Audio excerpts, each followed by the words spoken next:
नमस्कार दोस्तों, real news media में आपका स्वागत है। मैं मनीष कुमार। जैसा कि आप सभी जानते हैं कि इस बार एनडीए की सरकार को स्पष्ट जनादेश मिला है और प्रचंड जनादेश मिला है। बिहार की जनता की अपेक्षाएं भी बिहार सरकार से इस बार बहुत अधिक रहेगी। तो आइए जानने की कोशिश करते हैं कि बिहार की जो जनता है वो नई सरकार से क्या क्या अपेक्षाएं रखती हैं। तो दोस्तों आइए जानते हैं सिवान के प्रख्यात स्त्री रोग विशेषज्ञ डॉक्टर कुमार नीरज से कि वो एक एज ए युवा वो क्या अपेक्षाएं रखते हैं कि जो नई सरकार गठित हुई है बिहार में, उनसे क्या अपेक्षाएं हैं उनकी। मनीष जी, आपको बहुत बहुत शुक्रिया। इतने अच्छे पहल के लिए आप धन्यवाद के भागी हैं।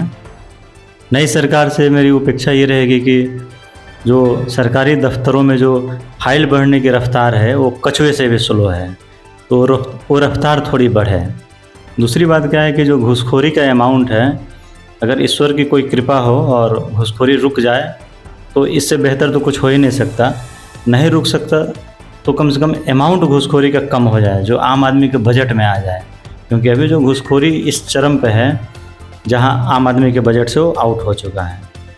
तीसरी बात क्या है कि आप एक प्राइवेट कंपनी के अगेंस्ट जैसे जियो या वोडाफोन के अगेंस्ट अगर आप कोई कंप्लेन करते हैं तो आप देखेंगे कि आपको एसएमएस व्हाट्सएप के द्वारा या ईमेल के द्वारा आपको जानकारी दी जाती है कि आपके लिखित आवेदन पे क्या क्या कार्रवाई हो रही है, स्टेटस अभी क्या है।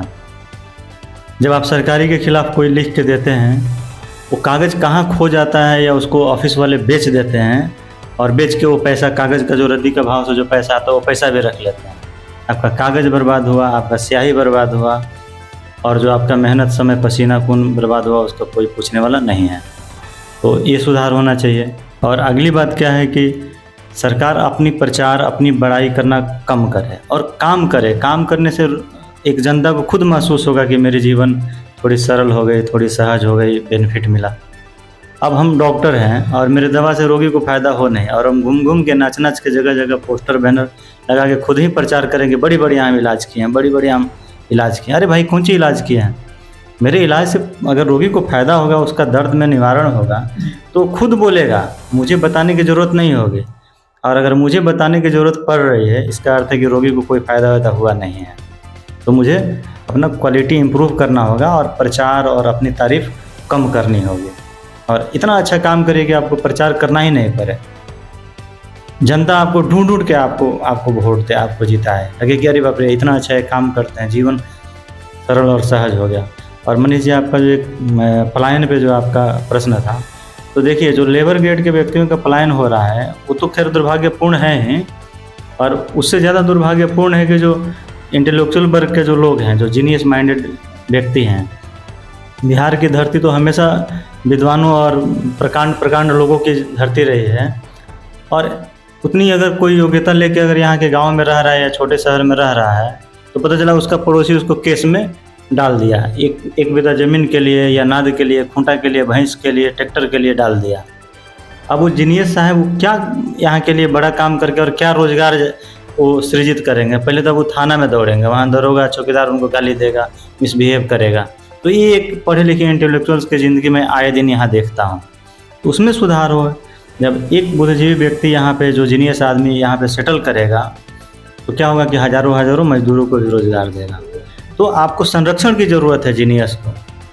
और क्या है कि आप एक जीनियस आदमी का ज़िंदगी देखिए, रात में सोया है, दिन भर काम करके, तो रात में डीजे से परेशान है, दिन में रोड पे निकला तो ये ट्रैफिक, इतना धुआं, इतना आपको तेज़ तेज़ हॉर्न बजाने वाले लोग, और किसी को मना करिए तो उल्टा आपको थप्पड़ मारेगा। और थाना में जाइएगा तो थानेदार उल्टे आप पे बहस करेगा आप ही से, क्योंकि आप शरीफ आदमी हैं, पढ़े लिखे आदमी हैं।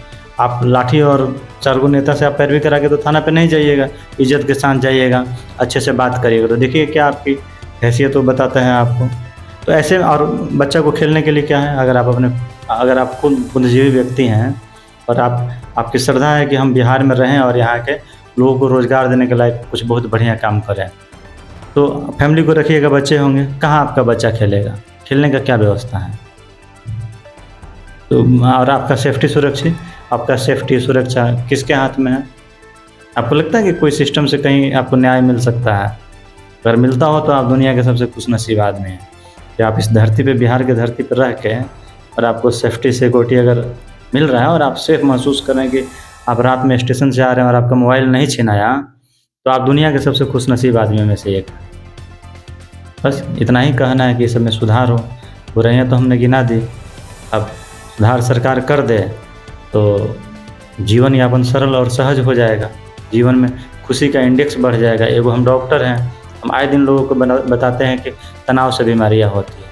आप सुबह से शाम तक तनाव का कारण गिनिए, देखिए किन किन कारणों से तनाव होता है।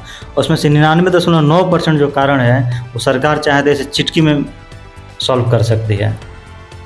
तेज़ हॉर्न बजाने वालों पे फाइन कर दें, घूस लेने वालों पे कार्रवाई कर दें, टोल फ्री नंबर बता दें किसी से घूस मांगा जाता है तो इस पर आप ईमेल करिए।